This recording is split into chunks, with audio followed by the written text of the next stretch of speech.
মৰমৰ বন্ধু-বান্ধৱীসকল, মোৰ চেনেললৈ আপোনালোকক স্বাগতম জনাইছোঁ। ইতিমধ্যে মই জ্যামিতি পাৰ্ট 2ৰ দুটা ভিডিঅ' আপলোড কৰিছোঁ। আজি তাৰ পিছৰ পাৰ্টখিনি অকণমান আলোচনা কৰিম। যিসকলে আগৰ ভিডিঅ' পোৱা নাই তেওঁলোকে ডেছক্ৰিপশ্যন বক্সত লিংক পাই যাব, চাই ল'ব পাৰিব। আজি প্ৰথম আলোচনা কৰিবলগীয়া টপিকটো হ'ল বৃত্ত। ইংৰাজীত কোৱা হয় চাৰ্কেল। এতিয়া এইটো আমি সৰুতে পাই আহিছোঁ। ইয়াৰ সংজ্ঞা এটা নিৰ্দিষ্ট বিন্দুৰ পৰা সম দূৰত্বত অৱস্থিত বিন্দুসমূহৰ সমষ্টিকে বৃত্ত বোলা হয়, আৰু নিৰ্দিষ্ট বিন্দুটোক বৃত্তটোৰ কেন্দ্ৰ বুলি কোৱা হয়। বৃত্তৰ চিত্ৰটো আঁকিলে এই ধৰণে হ'ব। ইয়াত এই নিৰ্দিষ্ট বিন্দুটোক কেন্দ্ৰ কৰি এই যে ঘূৰণীয়া লাইনডাল দেখিছে সেইটোকে বৃত্ত বুলি কোৱা হয়। আৰু ইয়াৰ এই লাইনডাল আচলতে কিছুমান বিন্দুৰ সমষ্টি। বিন্দুবোৰ ওচৰা ওচৰিকৈ লগাই দিলে আমি লাইনডাল পাই যাওঁ।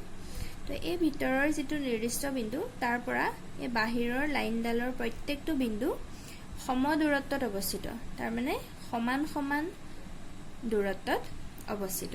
আৰু এই যিটো নিৰ্দিষ্ট বিন্দুৰ কেন্দ্ৰ কৰি বৃত্তটো অঁকা হয় তাক বৃত্তটোৰ কেন্দ্ৰ বুলি কোৱা হয়। ঠিক আছে। আৰু ওৰে সাধাৰণতে কেন্দ্ৰ বুজোৱা হয়, বা আমি বেলেগ লেটাৰো কেতিয়াবা ইউজ কৰিব পাৰোঁ, কেতিয়াবা চি লিখা হয়। তাৰপিছতে আহিল বৃত্তৰ বিষয়ে কেইটামান জানিবলগীয়া কথা। পৰিধি বা পৰিসীমা, ইংৰাজীত কোৱা হয় চাৰ্কামফেৰেন্স। এতিয়া বৃত্তৰ চাৰিওকাষৰ মুঠ দৈৰ্ঘ্য, পৰিধি মানে বৃত্তৰ চাৰিওকাষৰ মুঠ দৈৰ্ঘ্য। তাৰমানে ইয়াতে যিকোনো এটা বিন্দু লৈ ল'লোঁ এ, ঠিক আছে। এতিয়া এইটো এ বিন্দু, ইয়াৰ পৰা যদি আৰম্ভ কৰি আমি এই লাইনে লাইনে ঘূৰোঁ, লাইনে লাইনে ঘূৰি গৈ সম্পূৰ্ণ এপাক ঘূৰি আকৌ যেতিয়া এ বিন্দু পাম, তাৰমানে এ বিন্দুৰ পৰা আৰম্ভ কৰি সম্পূৰ্ণ এপাক ঘূৰি এ বিন্দু পালোহি, এই আমি যিমান দূৰ অতিক্ৰম কৰিলোঁ, যিমান দূৰত্ব আমি ট্ৰেভেল কৰিলোঁ, সেই দূৰত্বটোক কোৱা হয় বৃত্তটোৰ পৰিধি বা পৰিসীমা। আৰু একেবাৰে চিম্পল লেংগুৱেজত ক'বলৈ হ'লে পৰিধি বা পৰিসীমাই কি বুজায়? বাউণ্ডেৰীটো বুজায়, চাৰিওফালটো বুজায়। ঠিক আছে। তো ইয়াৰ চাৰিওফাল বুলি কওঁতে এই লাইনডাল বুজি আছে, গতিকে পৰিধি মানে সেই লাইনডালৰ দৈৰ্ঘ্য, চাৰিওকাষৰ দৈৰ্ঘ্য। ঠিক আছে। তাৰপিছত আহিল ব্যাস, ইংৰাজীত কোৱা হয় ডায়ামিটাৰ। গতিকে ব্যাসক ডিৰে ৰিপ্ৰেজেণ্ট কৰে, ডি বুলি লিখা হয়। বৃত্তৰ কেন্দ্ৰৰ মাজেৰে যোৱা পৰিধিৰ যিকোনো দুটা বিন্দু সংযোগী ৰেখাখণ্ড। ব্যাস মানে হ'ল কি? কেন্দ্ৰৰ মাজেৰে পাৰ হৈ যোৱা এডাল ৰেখাখণ্ড আৰু পৰিধিৰ দুটা বিন্দু সংযোগ কৰিব লাগিব। তো এটা বিন্দুটো এ বিন্দু লৈছোৱে পৰিধিত, তো ধৰি লোৱা আৰু এটা বিন্দু এইফালে আছে, আৰু সেই বিন্দুটো সংযোগ কৰোঁতে যদি ৰেখাডাল আমি কেন্দ্ৰৰ মাজেৰে পাৰ হৈ যোৱাকৈ আঁকো, এই ধৰণে কেন্দ্ৰৰ মাজেৰে যদি পাৰ হৈ যায়, এইফালে বি বিন্দু দি দিলোঁ নামটো, তো এ আৰু বি বিন্দু দুটা ক'ত আছে? পৰিধিত আছে, বৃত্তটোৰ পৰিধিৰ ওপৰত আছে, হয়নে? আৰু সিহঁতৰ বিন্দু দুটা সংযোগ কৰা ৰেখাডাল কেন্দ্ৰৰ মাজেৰে গৈছে, তেতিয়াহ'লে এই ৰেখাখণ্ডডাল অৰ্থাৎ এ বিক কোৱা হ'ব বৃত্তটোৰ ব্যাস। অকল যে এনেকৈ আঁকিলেহে ব্যাস হ'ব তেনেকুৱা কোনো কথা নাই, আমি বেলেগ ফালেও যদি লওঁ, ঠিক এই ধৰণে এইডালৰ নাম দি দিলোঁ যেনিবা চি ডি। চি আৰু ডি বিন্দু এই দুটা বৃত্তৰ পৰিধিৰ ওপৰত আছে আৰু কেন্দ্ৰৰ মাজেদি সিহঁতক সংযোগ কৰা হৈছে, তো চি ডি ডালকো বৃত্তটোৰ ব্যাস বুলি কোৱা হ'ব। ঠিক আছে। তাৰপিছত আমি জানিব লাগিব ব্যাসাৰ্ধ। এতিয়া কেন্দ্ৰৰ পৰা পৰিধি সংযোগী ৰেখাখণ্ডকে ব্যাসাৰ্ধ বুলি কোৱা হয়, আৰু ই সদায় ব্যাসৰ আধা। এইটো চোৱা যাওক, এইটো হ'ল বৃত্তৰ কেন্দ্ৰ। ইয়াৰ পৰা যিকোনো এটা ৰেখাখণ্ড যদি পৰিধিলৈকে টানা হয়, এই ধৰণে নাম দি দিলোঁ যেনিবা ই, তো অ' ই কি হৈ আছে? কেন্দ্ৰৰ পৰা পৰিধিটো সংযোগ হৈ আছে, তো এনেকুৱা ৰেখাখণ্ডক কোৱা হয় ব্যাসাৰ্ধ। ঠিক তেনেকৈ এই অ' বিন্দুৰ পৰা বি বিন্দুলৈ কেন্দ্ৰৰ পৰা পৰিধি সংযোগ কৰা হৈছে, এডালো ব্যাসাৰ্ধ। অ' ডিও ব্যাসাৰ্ধ, অ' এ ব্যাসাৰ্ধ আৰু অ' চিও ব্যাসাৰ্ধ। আৰু যিহেতু এই বিন্দু মাজৰ যিটো কেন্দ্ৰ, কেন্দ্ৰৰ পৰা বাকীবোৰ সমান দূৰত্বত অৱস্থিত, গতিকে এটা নিৰ্দিষ্ট বৃত্তৰ কাৰণে ব্যাসাৰ্ধ কনষ্টেণ্ট হয়, ব্যাসাৰ্ধটো একেই হয় সব বৃত্তৰ কাৰণে, ঠিক আছে। আৰু ইয়াক ব্যাসৰ আধা বুলি কোৱা হয়, সেইকাৰণে ব্যাসাৰ্ধ নামটো, ব্যাসাৰ্ধ মানে ব্যাসৰ আধা। এইটো এটা কথা মন কৰিলে ভালকৈ ধৰিব পাৰিব আপোনালোকে, এই এ বিডাল ব্যাস নহয়নে, কাৰণ কেন্দ্ৰ অ'ৰ মাজেৰে গৈছে। এতিয়া সেই এ বিডালৰ এটা টুকুৰা হ'ল অ' বি আৰু এটা টুকুৰা হ'ল অ' এ। এতিয়া অ' বিও ব্যাসাৰ্ধ, অ' এও ব্যাসাৰ্ধ, কাৰণ কেন্দ্ৰৰ পৰা পৰিধি সংযোগী ৰেখা, এই দুইকণ ব্যাসাৰ্ধ লগ লগাওঁতেহে গোটেই ব্যাসডাল পোৱা গৈছে। গতিকে ব্যাসাৰ্ধটো সদায় ব্যাসৰ আধা টুকুৰা, ঠিক আছে। আমি চিম্বলিকেলি লিখো, এটা ফৰ্মুলা আছে, ব্যাসক ডিৰে বুজোৱা হয়, কাৰণ ব্যাসক ইংৰাজীত ডায়ামিটাৰ বুলি যে কোৱা হয়, ডি বুলি লিখিলে জানিব ব্যাসৰ কথা কোৱা হৈছে। ডি ইকুৱেল টু 2r হয়, r মানে ৰেডিয়াছ অৰ্থাৎ ব্যাসাৰ্ধ, ব্যাসাৰ্ধক ইংৰাজীত ৰেডিয়াছ বুলি কয়, গতিকে আৰেৰে বুজায়। তো ডি ইকুৱেল টুৱাইচ r হয়, তাৰমানে দুটুকুৰ ৰেডিয়াছ যদি আমি লগ লগাওঁ তেতিয়া কি হয়, দুটা ৰেডিয়াছ মিলালে আমি গোটেই ব্যাসডাল পাওঁ, গতিকে লিখা হয় ডি ইকুৱেল টুৱাইচ r। ইয়াৰ পৰা ব্যাসাৰ্ধটো যদি চাওঁ, ব্যাসাৰ্ধটো কি হ'ব, d/2, তাৰমানে ব্যাসৰ আধা, 2ৰে হৰণ কৰা মানে আধা, ঠিক আছে। তাৰপিছত আৰু এটা ইম্পৰ্টেণ্ট বস্তু, জ্যা, ইয়াক ইংৰাজীত কোৱা হয় কৰ্ড বুলি। পৰিধিৰ যিকোনো দুটা বিন্দু সংযোগী ৰেখাখণ্ডকে জ্যা বুলি কোৱা হয়, তাৰমানে কেন্দ্ৰৰ মাজেৰে পাৰ নহ'লেও হ'ব। যেনেকৈ এই এ আৰু ডি বিন্দুটো যদি সংযোগ কৰোঁ, পৰিধিৰ ওপৰত যিকোনো দুটা বিন্দু, এটা বিন্দু এ এটা বিন্দু ডি, ইহঁতক এই ধৰণে এ ডি ৰেখাৰ দ্বাৰা সংযোগ কৰা হৈছে। এই ৰেখাডাল কেন্দ্ৰৰ মাজেদি যোৱা নাই, গতিকে ইয়াক কি বুলি কোৱা হয়, জ্যা বুলি কোৱা হয়। কেন্দ্ৰৰ মাজেদি গ'লেও জ্যা ক'ব, কিন্তু কেন্দ্ৰৰ মাজেদি যোৱাডালৰ স্পেচিয়েল নামটো হ'ল ব্যাস। কিন্তু যদি কেন্দ্ৰৰ মাজেদি নাযায়, জাষ্ট পৰিধিৰ দুটা বিন্দুহে সংযোগ কৰিছে, তেতিয়াহ'লে তেনেকুৱা ৰেখাখণ্ডক কোৱা হয় জ্যা বুলি, ঠিক আছে। ক্লিয়াৰ হৈছে নিশ্চয়।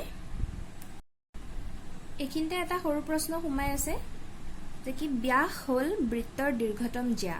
ব্যাসডালো আচলতে জ্যাই হয়, কাৰণ পৰিধিৰ দুটা বিন্দু সংযোগ কৰে, আৰু ই আটাইতকৈ দীঘল জ্যা।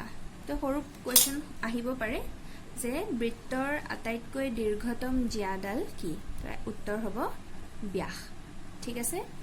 তাৰপিছত আহিল দুটা ফৰ্মুলা, এটা বৃত্তৰ পৰিধি উলিয়াবলৈ আহিব পাৰে। বৃত্তৰ পৰিধি উলিওৱাৰ ফৰ্মুলাটো হ'ল 2πr, য'ত r মানে হ'ল বৃত্তটোৰ ব্যাসাৰ্ধ, ঠিক আছে, r মানে ব্যাসাৰ্ধ। আৰু এটা আহিল ফৰ্মুলা বৃত্তৰ কালি, তো বৃত্তৰ কালি উলিওৱাৰ ফৰ্মুলাটো হ'ল πr², ঠিক আছে। πr², এই ফৰ্মুলাটো ইউজ কৰিলে আমি বৃত্তৰ কালি উলিয়াব পাৰোঁ। ইয়াতো r মানে ব্যাসাৰ্ধ। কেতিয়াবা কেতিয়াবা প্ৰশ্নত ব্যাসাৰ্ধটো ডাইৰেক্ট দিয়া থাকে, কিন্তু কেতিয়াবা ব্যাসহে দিয়া থাকে। যদি ব্যাস দিয়া থাকে তেতিয়াহ'লে ব্যাসাৰ্ধ উলিয়াব পাৰি। যেনেকৈ ধৰি লোৱা হ'ল ব্যাস দিয়া আছে 4 চেণ্টিমিটাৰ, ঠিক আছে, তেতিয়াহ'লে আৰটো সদায় কি হয়, d/2 হয়, ডেট মিনছ 4/2। তো আমি ইয়াৰ পৰা কি পাম, 2 চেণ্টিমিটাৰ পামগৈ। গতিকে যদি ব্যাস দিয়া থাকে তেতিয়াহ'লে এই ধৰণে ব্যাসাৰ্ধটো উলিয়াই এই ফৰ্মুলা দুটাৰ ভিতৰত যিটো উলিয়াব দিয়ে, যদি পৰিধি উলিয়াব দিয়ে টুৱাইচ πr ফৰ্মুলা ইউজ হ'ব, আৰু যদি কালি উলিয়াব দিয়ে তেতিয়াহ'লে πr² ফৰ্মুলা ইউজ কৰিলেই হ'ল। ইয়াত যিটো পাই ব্যৱহাৰ কৰা হৈছে সি এটা ধ্ৰুৱক ৰাশি, ইয়াৰ মানটো ফিক্স হয়। ভগ্নাংশত ব্যৱহাৰ কৰিলে পাইৰ মান হ'ল 22/7, আৰু যদি পইণ্টত লিখা হয় পাইৰ মান হ'ল 3.14। আচলতে 3.14 এফালে আৰু ওলাই গৈ থাকে, কিন্তু দশমিকৰ পিছত সাধাৰণতে দুটা সংখ্যাই কনচিডাৰ কৰা হয়, গতিকে ভগ্নাংশত বহুৱালে 22/7, পইণ্টত বহালে 3.14। তো আমাৰ সুবিধা অনুযায়ী ব্যৱহাৰ কৰিলেই হ'ল, ঠিক আছে। নেক্সট আমি জানিব লাগিব ত্ৰিভুজৰ পৰিসীমাৰ বিষয়ে। এতিয়া মই কৈছোঁৱে পৰিধি বা পৰিসীমা মানে চাৰিওফালটো বুজায়, কাষবিলাক। যেনেকৈ আমাৰ ঘৰৰ চাৰিওফালটো বুজাবলৈ হ'লে আমি যে ঘৰৰ চাৰিওফালে তাঁতি দিওঁ বা ৱাল মাৰোঁ, তো সেই ৱালখনৰ দৈৰ্ঘ্যকে পৰিসীমা বুলি কোৱা হ'ব। তো ইয়াত ত্ৰিভুজটোৰ ক্ষেত্ৰত তিনিটা বাহু আছে তো সেই তিনিটা বাহু যোগ কৰিলে তাকে ত্ৰিভুজটোৰ পৰিসীমা বুলি কোৱা হয় বিষম বাহু ত্ৰিভুজৰ ক্ষেত্ৰত তিনিটা বাহুৰ যোগ বেলেগ বেলেগ হয় ধৰি লোৱা হৈছে সেই যোগকেইটা এটা বাহুৰ যোগ a এটা b আৰু এটা c বুলি ধৰি লোৱা হৈছে ঠিক আছে ইয়াৰ জায়গাত পৰীক্ষাত আপোনালোকক বেলেগ বেলেগ সংখ্যা দিব ধৰক a ৰ জায়গাত হয়তো 3 সেন্টিমিটাৰ দি দিব পাৰে b ৰ জায়গাত 10 সেন্টিমিটাৰ দিব পাৰে ঠিক তেনেকৈ c ৰ জায়গাত বেলেগ কিবা এটা 5 সেন্টিমিটাৰ এনেকৈ দি দিব পাৰে বিষম বাহু ত্ৰিভুজৰ ক্ষেত্ৰত গোটেইকেইটা বাহুৰ মান বেলেগ বেলেগ হয় গতিকে পৰিসীমা উলিয়াবলৈ যাওঁতে তিনিটা বাহু যোগ কৰি দিলেই হ'ল ঠিক আছে তো মই a + b + c বুলি লিখি দিছো নেক্সট আছিলে সমদ্বিবাহু ত্ৰিভুজ এতিয়া সমদ্বিবাহু ত্ৰিভুজৰ ক্ষেত্ৰত কি হয়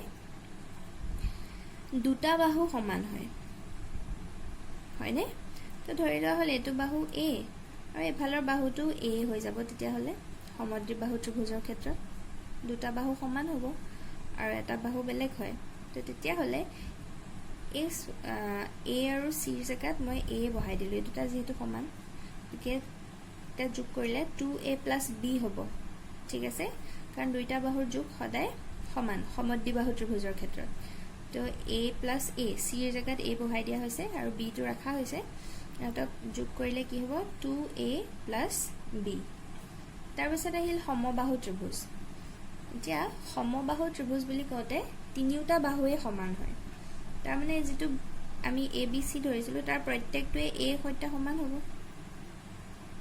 a বুলি ধৰি ল'ব পাৰো এটা a মানে গোটেইকেইটা a হ'ব কাৰণ সমবাহু ত্ৰিভুজৰ তিনিটা বাহু সমান তেতিয়া এই যেটো বিষম বাহুৰ ফৰ্মুলা আছিল a + b + c তাত সবতে a বহিব কাৰণ যেহেতু তিনিটা বাহু সমান তেতিয়া হলে সমবাহু ত্ৰিভুজৰ পৰিসীমাটো আমি লিখিব পাৰো 3a বুলি ঠিক আছে সমবাহু ত্ৰিভুজৰ ক্ষেত্ৰত যদি এটা বাহুৰ দৈৰ্ঘ্য দিয়া থাকে তেতিয়া হলে তাক 3 ৰে পূৰণ কৰি দিলে পৰিসীমাটো পোৱা যাব ঠিক আছে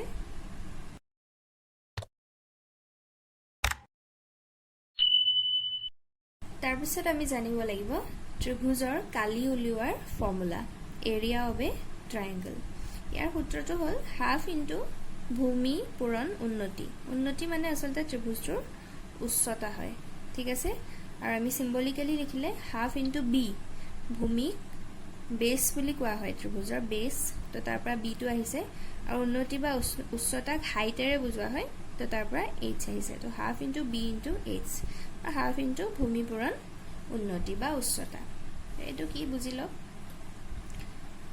যে ত্ৰিভুজৰ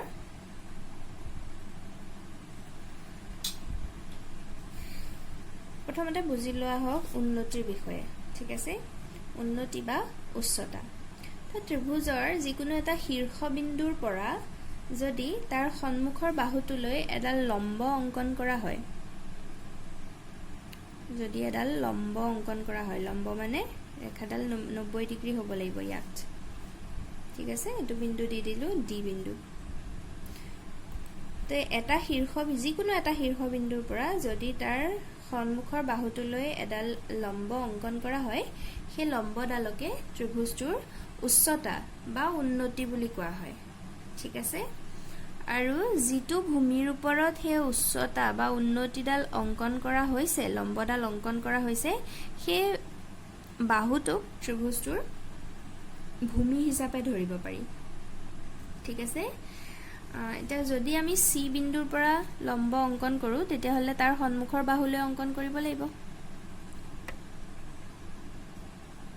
এই ধৰণে মই বেলেগ দেখুৱাবলৈ ডটেড লাইন দিছো সি বিন্দুৰ পৰা এই ধৰণে আমি লম্ব অঙ্কন কৰিব পাৰো তেতিয়া হলে তো CF দি দিলো যেনিবা নামটো তো এই CF ডাল হল ত্ৰিভুজটোৰ উচ্চতা বা উন্নতি আৰু ভূমি হেবাৰ কোনডাল হ'ব যেহেতু আমি AB ৰ ওপৰত ৰাখিছো লম্ব গতিকে হেবাৰ AB ডালক ভূমি হিচাপে ল'ব লাগিব আমি ঠিক একেদৰে আমি B বিন্দুৰ পৰা AC ৰ ওপৰত লম্ব অঙ্কন কৰিব পাৰো তো হেতু হ'ব লম্বডালক কোৱা হয় ত্ৰিভুজৰ উন্নতি বা উচ্চতা আৰু যাৰ ওপৰত লম্বডাল আঁকা হয় সেই বাহুটোক ত্ৰিভুজৰ ভূমি বুলি কোৱা হয় ঠিক আছে এতিয়া আপোনালোকৰ ভূমিৰ মান দিয়া থাকিব উচ্চতা বা উন্নতি দিয়া থাকিব তেতিয়া হলে আমি এই সূত্ৰটো ব্যৱহাৰ কৰি ত্ৰিভুজৰ কালি নিৰ্ণয় কৰিব পাৰো ঠিক আছে নেক্সট টপিক আয়তৰ পৰিসীমা পেৰিমিটাৰ অফ এ ৰেক্টেংগল ইয়াৰ সূত্ৰটো হ'ল 2 ইনটু দিশ যোগ প্ৰস্থ বা সিম্বলিক্যালি লিখিলে 2 ইনটু l ইনটু b দীঘক লেন্থ বুলি কোৱা হয় তো তাৰ পৰা আহিছে l আৰু প্ৰস্থক ব্ৰেথ বুলি কোৱা হয় তাৰ পৰা b লেটাৰটো ইউজ কৰা হয় তে এটো ফৰ্মুলা কেনেকৈ হ'ল এটো জানি লোৱা ভাল তেতিয়া খেলিমেলি নালাগে যে আমি কি জানো আয়তৰ বিপৰীত বাহুবোৰৰ যোগ সমান হয় তেতিয়া হলে এই দীঘল বাহুটো লৈ লৈছো এটো যদি আয়তৰ দিঘ বুলি ধৰো তাক l এৰে বুজাব পাৰি ঠিক আছে তেতিয়া হলে ইয়াৰ বিপৰীত বাহু AD তাৰ ভ্যালু l হ'ব দৈৰ্ঘ্য l হ'ব l ৰ জায়গাত কিবা মান দিয়া থাকিব যেনেকৈ ধৰা 10 সেন্টিমিটাৰ বা মিটাৰটো থাকিব পাৰে 10 মিটাৰ তাৰ পিছত এইকেইটা ছুটি বাহু কেটাক যদি প্ৰস্থ বুলি ধৰো তাক b ৰে বুজাব পাৰি তো AB b হলে ইয়াৰ বিপৰীত বাহু CD ও b এ হ'ব ঠিক আছে তেতিয়া হলে পৰিসীমা উলিয়াবলৈ যাওতে মই ইতিমধ্যে কৈছোৱে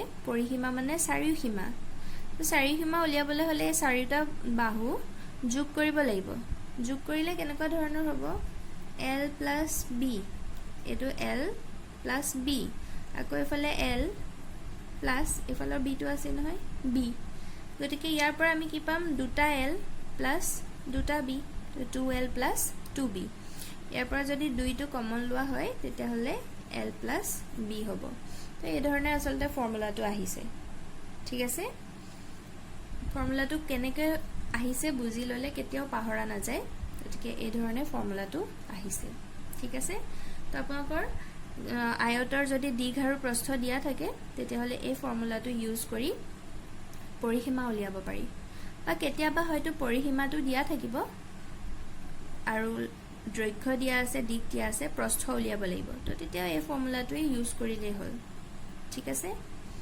নেক্সট আহিল আয়তৰ কালি এৰিয়া অফ এ ৰেক্টেংগল যে কালিয়ে আসলতে বুজায় সেই আকৃতিটোৱে মুঠতে কিমানখিনি জায়গা লৈ আছে যেনেকৈ এই আয়তটো কালি বুলি ক'লে এই আয়তটোৱে কিমানখিনি জায়গা মুঠতে কভাৰ কৰি আছে এই গোটেই জায়গাখিনিকে আয়তটোৰ কালি বুলি কোৱা হয় আৰু আয়তৰ কালি উলোৱাৰ সূত্ৰটো হ'ল দিশ পূৰণ প্ৰস্থ l * b ঠিক আছে তো এই সূত্ৰকেইটা মনত ৰাখিব লাগিব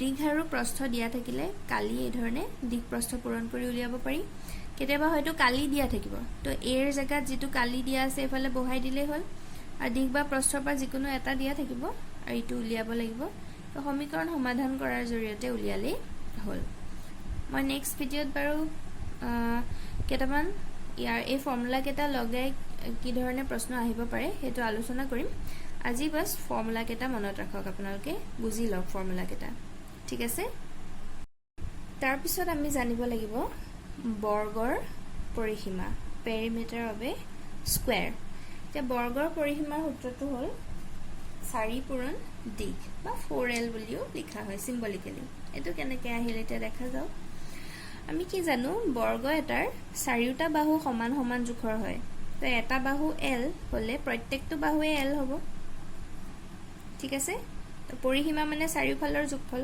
তো l + l + l + l চাৰিটা l যোগ কৰা মানে কি 4l ঠিক আছে তো এই সূত্ৰটো এনেকৈ আহিল তাৰ পিছত আহিল বৰ্গৰ কালি এৰিয়া অফ এ স্কয়াৰ তো এটো এনে আয়তৰ কালিটো কি আছিল দিশ পূৰণ প্ৰস্থ কাৰণ ইয়াত দিশ আৰু প্ৰস্থ বেলেগ বেলেগ আছিল বৰ্গৰ ক্ষেত্ৰত যেহেতু দিশ প্ৰস্থ চাৰিওফালে একেই হয় গতিকে ইয়াৰ সূত্ৰটো হ'ল দিশ পূৰণ দিশ ইয়াক l * l বুলি কোৱা হয় বা কেতিয়াবা দুটা একে সংখ্যা পূৰণ কৰিলে আমি কি লিখিব পাৰো l² বুলিও ক'ব পাৰো ইয়াক l² বুলিও লিখা হয় ঠিক আছে যদি আমি বৰ্গ এটাৰ এটা বাহুৰ জোখ জানো তেতিয়া হলে এই ধৰণে ফৰ্মুলা ইউজ কৰি পৰিসীমা আৰু কালি উলিয়াব পাৰা যায় তাৰ পিছৰ টপিক হ'ল ধাৰকত্ব আৰু আয়তন কেপাসিটি এণ্ড ভলিউম ধাৰকত্বলৈ যোৱাৰ আগতে আয়তনটো অকণমান বুজি ল'ব লাগিব আসলতে দুইটাই ইটোৰ লগত হিটো ৰিলেটেড হয়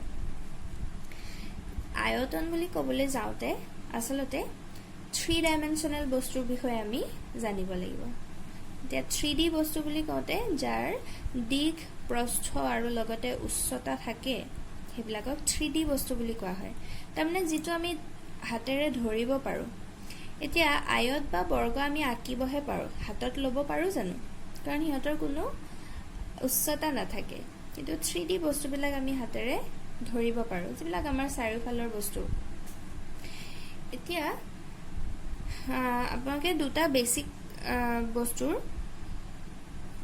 আয়তন উলিয়াব জানিলে হ'ল এটা হ'ল আয়তীয় ঘনক যাক কোৱা হয় কিউবয়েডেল আৰু এটা হ'ল ঘনক যাক ইংৰাজীত কোৱা হয় কিউব বুলি ঠিক আছে আয়তীয় ঘনক এটা দেখাত ঠিক এই ধৰণৰ হয় ইয়াৰ দিঘ থাকে ধৰিব পাৰিছেনে চিত্ৰটোত এডাল হ'ল দিঘ ইয়াৰ এটা প্ৰস্থ থাকে নিৰ্দিষ্ট আৰু লগতে সেই বস্তুটো অলপ এনেকুৱা হয় ওখ উচ্চতা এটা থাকে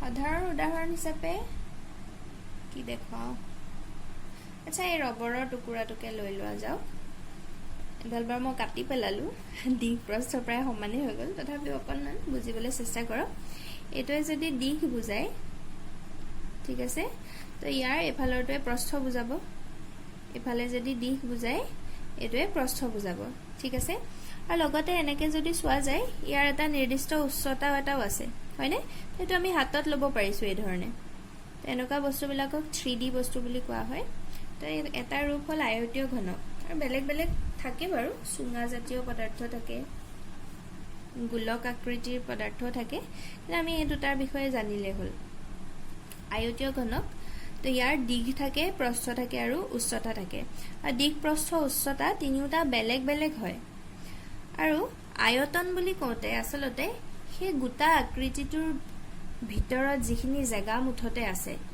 বা আৰু সহজকৈ ক'বলৈ গ'লে খালি জেগাটোতো বায়ু থাকে নহয় জানো বা বস্তুটোৰ ভিতৰত যদি আমি কিবা বেলেগ ভৰাই দিওঁ যেনেকৈ পানী ভৰাই দিওঁ তো পানীখিনিয়ে মুঠতে যিমান জেগা অধিকাৰ কৰি থাকিব এই গোটেই জেগাখিনিকে ভলিউম বুলি কোৱা হয় বা আয়তন বুলি কোৱা হয় ইংৰাজীত ভলিউম তো আয়তনক ভি আখৰটোৰে বুজোৱা হয় আৰু আয়তীয় ঘনকৰ আয়তন উলিওৱাৰ সূত্ৰটো হ'ল দিঘ পূৰণ প্ৰস্থ পূৰণ উচ্চতা সিম্বলিকেলি L × B × H ঠিক আছে তাৰপিছত সেই ঘনক কিউব যে ঘনক এটাৰ ক্ষেত্ৰত কি হয় যদি দিঘ প্ৰস্থ আৰু উচ্চতা সব সমান সমান হয় একদম পুৰা সমান যেনেকৈ স্কুলত চকৰ বাকচটো আপোনালোকৰ নিশ্চয় মনত আছে দিঘ প্ৰস্থ আৰু উচ্চতা প্ৰায় সমান হয় এইবিলাকক ঘনক বুলি কোৱা হয় বা লুডুৰ ডাইচটো সমান চাৰিওফালে সবফালে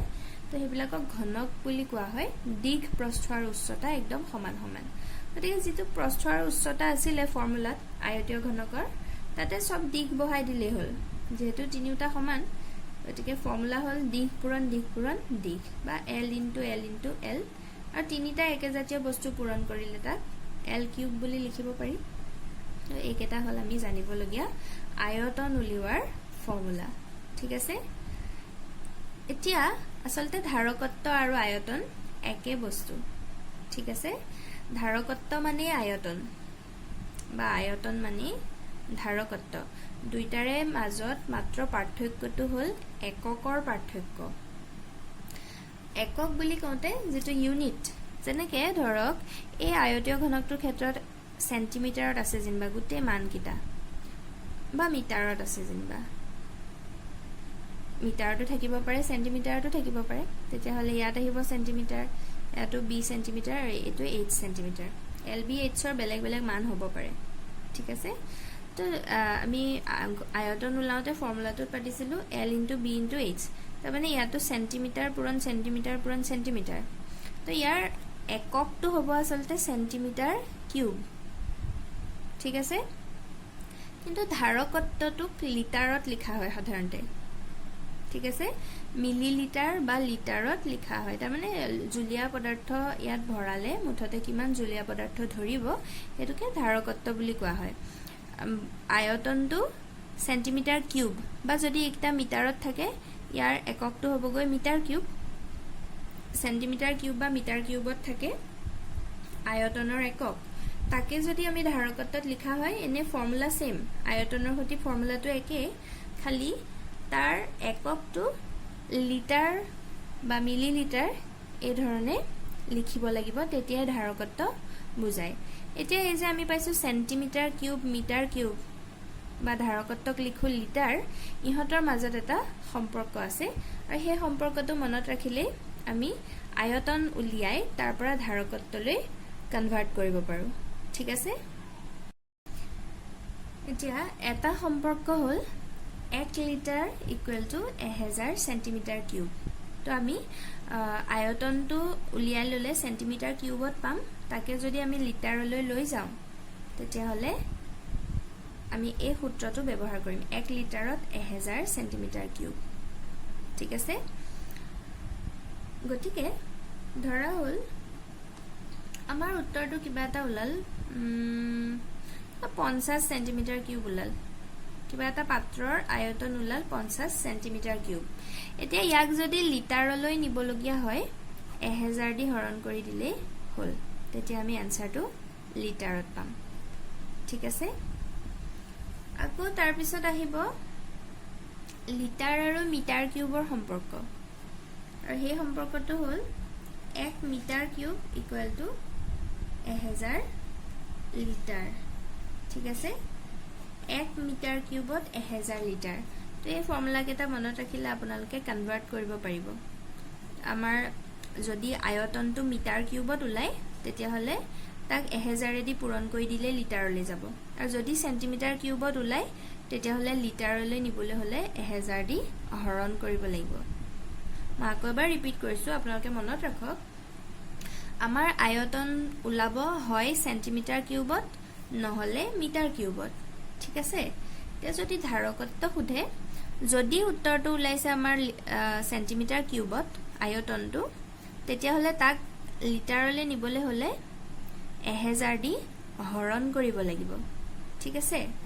আৰু যদি আয়তনটো মিটাৰ কিউবত ওলায়, তাৰমানে আমাৰ বাহুবোৰটো মিটাৰত দিয়া থাকিব পাৰে, তেতিয়া আয়তনটো মিটাৰ কিউবত ওলাব।